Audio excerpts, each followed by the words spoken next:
మరోవైపున చూస్తే రైతుల పరిస్థితి, ఆర్బీకేలు గాలికి ఎగిరిపోయాయి, ఈ క్రాపింగ్ గాలికి ఎగిరిపోయింది, ఉచిత పంటల బీమా గాలికి ఎగిరిపోయింది, రైతులకు పెట్టుబడి సహాయం, సమయానికి ఇచ్చే పెట్టుబడి సహాయం, మనం ఇచ్చే రైతు భరోసా సంవత్సరం అయిపోయింది, గాలికి వదిలేసినారు. ఇన్పుట్ సబ్సిడీ కింద సీజన్ అయిపోయేలాగానే మనం సహాయం చేస్తూ రైతులకు తోడుగా అందించే కార్యక్రమం గాలికి ఎగిరిపోయింది. ఈరోజు రైతులకు ఏ పంటకు కూడా ఈరోజు గిట్టుబాటు ధరలు రాని పరిస్థితి ఈరోజు మొదలైంది. ధాన్యం అనేది ఈరోజు కొనుగోలు చేసే కార్యక్రమం ఏ రైతుకు కూడా కనీసము గిట్టుబాటు ధర ఇచ్చి ఎంఎస్పి ఇచ్చి కొనుగోలు చేసే పరిస్థితి లేదు. మన హయాంలో ఎంఎస్పీనే కాదు, జిఎల్టీ అని గన్ని బ్యాగ్సు, లేబరు, ట్రాన్స్పోర్టు అని ప్రతి ఎకరాకు 10,000 రూపాయలు అదనంగా రైతుకు జిఎల్టీ రూపకంలో మనం డబ్బులు ఇచ్చి ఏ రైతుకు ఎంఎస్పి తగ్గకుండా మనం చూసుకుంటా ఉంటే, ఈరోజు ధాన్యం దగ్గర నుంచి మొదలెడితే మిరప, చీని, టొమాటో ఏ పంట తీసుకున్నా కూడా, పొగాకు ఏ పంట తీసుకున్నా కూడా రైతుకి ఈరోజు గిట్టుబాటు ధర రాని పరిస్థితిలో ఈరోజు రైతు వ్యవసాయం జరుగుతూ ఉంది. రైతు పరిస్థితి దళారీల పరిస్థితి అయిపోయింది రైతు. మరోవైపున చూస్తే law and order, red book రాజ్యాంగం నడిపిస్తూ ఉన్నారు.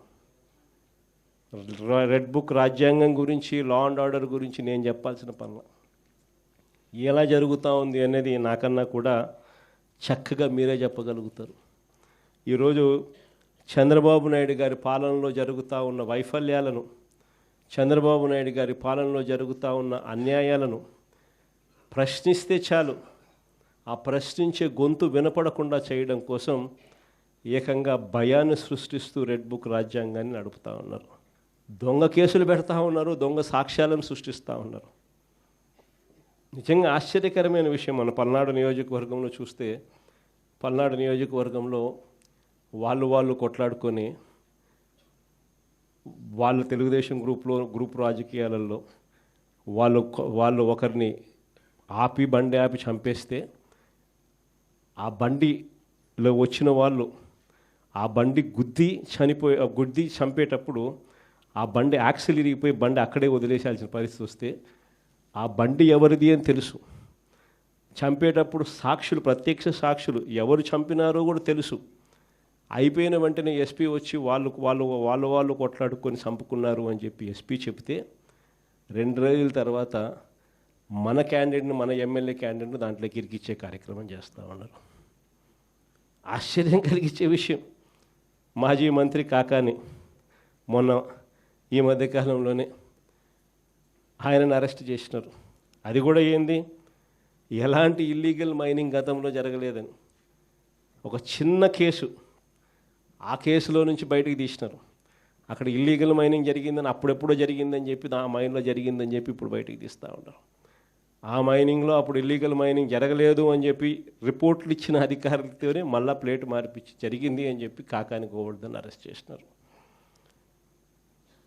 2023లో టీడీపీ కార్యాలయం మీద జరిగిన దాడట 127వ ముద్దాయి కింద ఇప్పుడు మన మంగళగిరి ఎక్స్ఎమ్మెల్యే ఆళ్ళ రామకృష్ణాడు ఇప్పుడు నిన్న ఈ మధ్యకాలంలో ఆయనను కూడా యాడ్ చేస్తున్నారు. అంతటితో సరిపోలేను. ఈ మధ్యకాలంలో జరిగిన ఘటనలు చెప్తా ఉన్నా. ఎప్పుడెప్పుడో నియోజకవర్గంలో జరిగినవన్నీ పాత, ఎప్పుడో సంబంధం లేని విషయాలు ఏదైనా జరిగితే చాలు దాంట్లో నుంచి ఇప్పుడు మన వాళ్ళందరినీ ఇరికిచ్చి వాళ్ళందరినీ జైలులో పెట్టించే కార్యక్రమాలు రెడ్ బుక్ రాజ్యాంగంలో చూస్తూ ఉన్నాం. ఇన్ని దారుణాలు జరుగుతూ ఉన్నా కూడా నేను మీ అందరికీ కూడా చెప్పేది ఒకటే, ఎల్లకాలం ఈ ప్రభుత్వం ఇలా సాగదు. ఈరోజు నిజంగా ఏ వర్గము కూడా సాటిస్ఫైడ్గా లేదు. చంద్రబాబు నాయుడు గారి హయాంలో ఈ ఏడాదిలో ఒక్కటంటే ఒక ఉద్యోగం రాలా. పైగా ఈయన వచ్చిన తర్వాత ఉద్యోగాలు ఈయన ఊడబెరికింది ఎంతమందియో తెలుసా? 2,60,000 మంది వాలంటీర్ల ఉద్యోగాలు హూష్ కాకి. ఈయన వస్తానే 15,000 మంది ఏపీ బ్రివరేజెస్లో పనిచేస్తూ ఉన్న కాంట్రాక్ట్ ఎంప్లాయీస్ హూష్ కాకి. ఈయన వస్తానే రేషన్ షాపుల్లో రేషన్ బండ్లు పెట్టుకుని నడిపిస్తూ ఉన్న 9,800 మంది వాహనాలు, ఒక్కొక్క వాహనంలో 2 పనిచేస్తారు, 20,000 మంది ఉద్యోగాలు హూష్ కాకి ఈ మనిషి వచ్చిన తర్వాత ఉద్యోగాలు కొత్తవి ఇవ్వడం దేవుడెరుగు. కానీ ఉన్న ఉద్యోగాలు ఏకంగా 3 లక్షల పైసలకు ఉద్యోగాలు హూష్ కాకి ఈయన వచ్చిన తర్వాత ఉద్యోగస్తులు ఆ టైంలో ఉద్యోగస్తులకు ఏమేమో చెప్పి మన మీద విషం నింపి వాళ్ళందరినీ కూడా చంద్రబాబు నాయుడుకు మోసం చేసినాడు. వాళ్ళ పరిస్థితి ఏమిటి అని చెప్పి చూస్తే ఈరోజు కొత్తగా ఒక్కరికి కూడా ఇంతవరకు ఐఆర్ ఇచ్చిన పాపాన పోల. పిఆర్సీ లేదు, ఐఆర్ లేదు, 3 డిఏలు పెండింగ్, బకాయిలు పెండింగ్. ఉద్యోగస్తులు అందరూ కూడా ఈరోజు ఎందుకయ్యే తెచ్చుకున్నా మీ పెద్ద మంచి చంద్రబాబు నాయుడు అని చెప్పి తలపట్టుకుంటా ఉన్నారు. ఈరోజు ఉద్యోగస్తులందరూ కూడా చంద్రబాబు నాయుడు గారిని నమ్ముకొని ఇంతవరకు ఏ వర్గం కూడా సాటిస్ఫైడ్గా లేని పరిస్థితులు ఈరోజు రాష్ట్రంలో కనిపిస్తూ ఉన్నాయి. మరోవైపున విచ్చలవిడి కరప్షన్, ఎక్కడ ఏది వదలడంలా, ఇసుక వదలడంలా, మట్టి వదలడంలా, సిలికా వదలడంలా, క్వాడ్స్ వదలడంలా, లిఖర్ వదలడంలా. ఇంకా రాజధాని గురించి నేను చెప్పాల్సిన పనుల మన సుదీర్ఘంగా 2 గంటల సేపు చెప్పిన ఏ రకంగా కొత్త కొత్త పద్ధతుల్లో ఏదో స్కాములు చేస్తూ ఉన్నాడు అని చెప్పి. ఎక్కడ ఏది వదలకుండా విచ్చలవిడి కరప్షన్ జరుగుతూ ఉంది. ఇవన్నీ ఎందుకు చెప్తా ఉన్నాను అంటే ఇంత మంచి చేసిన మనకే ఇవన్నీ ఏవీ లేవు, మన హయాంలో లేవు. కాబట్టే మీ అన్న, మీ తమ్ముడు, మీ బిడ్డగా ఉన్న మీ జగన్ 2,73,000 కోట్ల రూపాయలు బటన్ నొక్కగలిగాడు.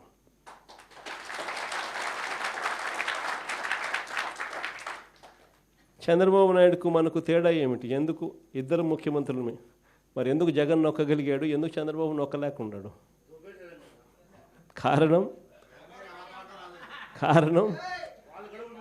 కారణం జగన్ ఆశపడింది ఏదానికో తెలుసా? జగన్ ఆశపడింది కీర్తి కోసం.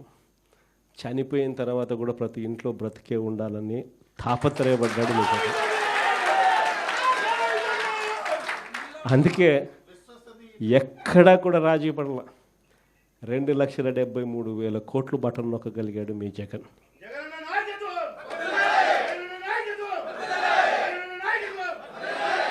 కానీ ఈరోజు చంద్రబాబు నాయుడు ఎందుకు బటన్ నొక్కలేకున్నాడు అంటే కారణం ప్రతి విషయంలోనూ కూడా దోచేసుకున్నది పంచుకోవడము, ఇది జరుగుతూ ఉంది.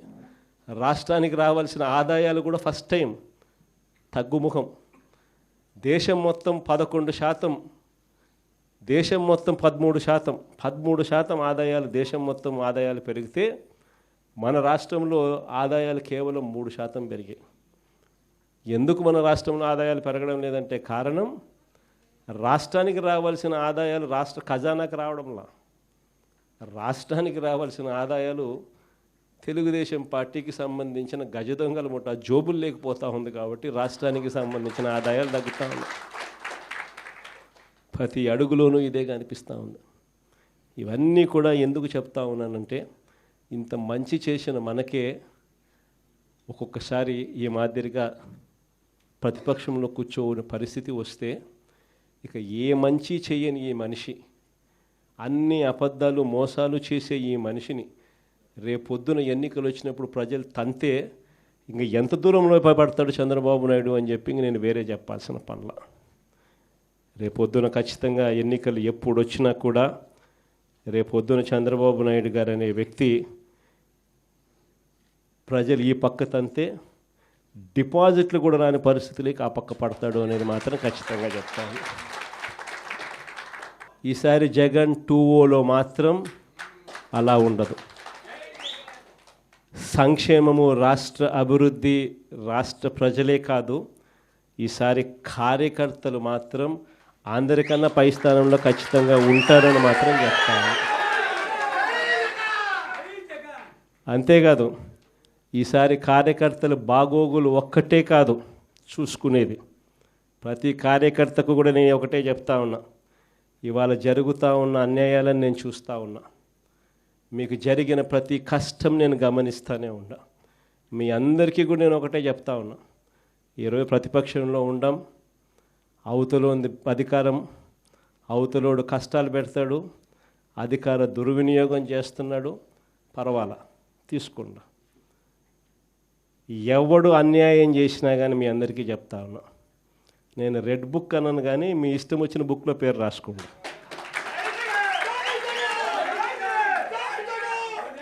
మీరు ఏ పుస్తకంలో పేరు రాసుకున్నా పర్వాలా. దాని తర్వాత మాత్రం మనం వచ్చిన తర్వాత మాత్రం ఖచ్చితంగా వడ్డీతో సహా, మళ్ళా చెప్తానా, వడ్డీతో సహా రిటర్న్ గిఫ్ట్లు ఇస్తామని మాత్రం ఖచ్చితంగా చెప్తాను. చేసిన వాళ్ళు మాత్రమే కాదు, వీళ్ళతో కుట్రలు పన్నుతూ చేయించిన వాళ్ళను కూడా, చేసిన వాళ్ళు మాత్రమే కాదు, వీళ్ళతో కుట్రలు పన్నుతూ చేయించిన వాళ్ళను కూడా, సప్త సముద్రాల అవతలున్నా కూడా, రిటైర్డ్ అయిపోయి వెళ్ళిపోయినా కూడా అందరినీ తీసుకొస్తాం. తీసుకొని వచ్చి చట్టం ముందర నిలబెడతాం. అన్యాయం చేయడానికి కోసం వీళ్ళకు యూనిఫామ్ ఇవ్వాల, న్యాయంగా ధర్మంగా పాలన చేయడం కోసం యూనిఫామ్ ఇచ్చారు. మన హయాంలో ఎలా చేసాం మనం పాలన? మన హయాంలో జగనన్నకు చెబుదామని ఒక నెంబర్ ఇచ్చిన, స్పందన అని చెప్పి ప్రతి వారం కలెక్టర్ల దగ్గరికి పోయి చెప్పుకునే అవకాశం ఇచ్చినాం. అందరికన్నా అత్యధికంగా చెప్పింది ఎవరు? తెలుగుదేశం వాళ్ళే. అందరికన్నా ఎక్కువ చెప్పింది తెలుగుదేశం వాళ్ళే. జగనన్నకు చెబుదామని చెప్పి ఫోన్ చేస్తే చాలు, అవతల ఎమ్మెల్యే అడ్డుకున్నా కూడా వాళ్ళకు మంచి చేసింది మన హయాంలో జరిగింది. స్పందనలో అత్యధికంగా కంప్లైంట్ చేసింది వాళ్ళు. ఎమ్మెల్యే లాంటి వాళ్ళు అడ్డుకున్నా కూడా వాళ్ళకందరికీ కూడా వాళ్ళని కాదని మంచి చేసింది మీ జగను. కానీ ఈరోజు ఏం జరుగుతూ ఉంది? ఈరోజు ఏం చేస్తూ ఉన్నారు? ఈరోజు నిజంగా వీళ్ళు చేస్తూ ఉన్న అన్యాయాలకు ఖచ్చితంగా వీళ్ళు వడ్డీతో సహా వీళ్ళకు అర్థమయ్యేట్టుగా జరిగితేనే రేపొద్దున ఇంకొకసారి ఈ తప్పులు చేయకుండా రాష్ట్రం బాగుపడుతుంది.